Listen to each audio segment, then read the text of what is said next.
നബീൽക്ക് ശരിക്കും ഈ സ്റ്റീൽ സ്ട്രക്ചറിൽ ശരിക്കും കുറെ മുമ്പ് തുടങ്ങിയതാണോ? ഇപ്പൊ ആളുകൾ ഇഷ്ടംപോലെ ഈ ഫീൽഡിലേക്ക് വരുന്നുണ്ട്.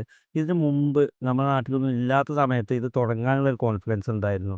തുടങ്ങാനുള്ള കോൺഫിഡൻസ് പറഞ്ഞാൽ നമ്മളെ ബേസിക് സംഭവം എന്ന് പറഞ്ഞു കഴിഞ്ഞാൽ നമ്മളെല്ലാവരും വീട്ടിലായാലും എല്ലാവരും പ്രൊഫഷണൽസാണ്. നമുക്ക് ചെറുപ്പം മുതൽ തന്നെ ബിസിനസ്സിനായിട്ട് താല്പര്യമാണ്. നമ്മൾ പഠിക്കുന്ന പാരമ്പര്യ ബിസിനസ് അല്ല. അല്ല, ആ.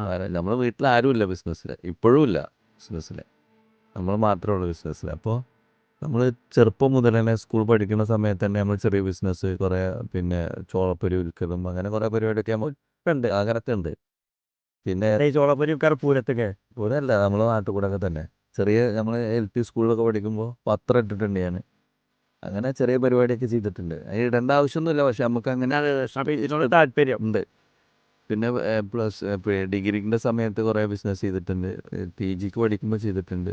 അപ്പോൾ നമുക്ക് പിന്നെ PG കഴിഞ്ഞപ്പോൾ നേരെ ജോലിക്ക് കയറിയപ്പോൾ നമ്മൾ ഇൻസ്റ്റിങ്ക്റ്റ് ആയിട്ടുള്ളൊരു സാധനം ഉണ്ടല്ലോ, ഉള്ളിലുള്ള സാധനം. അതുകൊണ്ട് തന്നെ റിസൈൻ ചെയ്ത് നമ്മൾ ഇതിലേക്ക് ഇറങ്ങാൻ പറഞ്ഞാൽ നമുക്ക് നമ്മൾ കുറേ കാര്യങ്ങൾ ഇങ്ങനെ നോക്കി കണ്ടപ്പോൾ ഇങ്ങനെ ഒരു ഫീൽഡ് ഉണ്ടെന്ന് മനസ്സിലാക്കി. എറണാകുളത്തുള്ള സമയത്താണ്. അപ്പോൾ അവിടെ നിന്ന് തന്നെ ഈ ഒരു ഫീൽഡിലേക്ക് ഇറങ്ങാൻ അങ്ങനെയാണ്. പിന്നെ നമ്മളൊരു ഫ്രണ്ട് ഉണ്ടായിരുന്നു, ഓനും ഇതിലൊരു ഭാഗമായിട്ടുണ്ടായിരുന്നു. ഇപ്പോൾ ഈ സ്നോ മോർ. അപ്പോൾ അങ്ങനെയാണ് ഇതിലേക്ക് ഇറങ്ങുന്നത്.